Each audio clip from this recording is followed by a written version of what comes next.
Hi guys.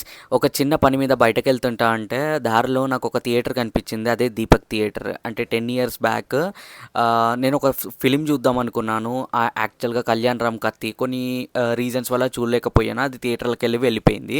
So, వెళ్ళిపోయిన movies అనేటివి నాకు 'దీపక్ థియేటర్‌లో' వస్తాయని ఒక చిన్న ఐడియా ఉండే. సో, అప్పట్లో ఆ దారి నుంచి వెళ్తుంటా ఉంటే నేను 'దీపక్ థియేటర్‌ని' చూసేవాడిని.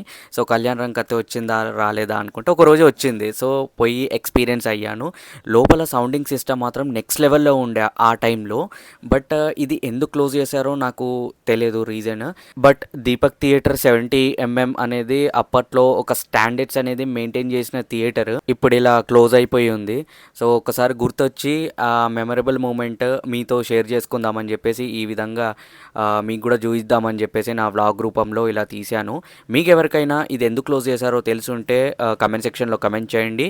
అండ్ మీ ఫేవరెట్ మూవీ ఈ 'దీపక్ 70 ఎంఎంలో' ఏదో కమెంట్ సెక్షన్‌లో కమెంట్ చేయండి. నేను చూస్తాను, రిప్లై ఇస్తాను. వీడియో నచ్చినట్లయితే తప్పకుండా లైక్ చేయండి, సబ్స్క్రైబ్ చేసుకోండి. బాయ్.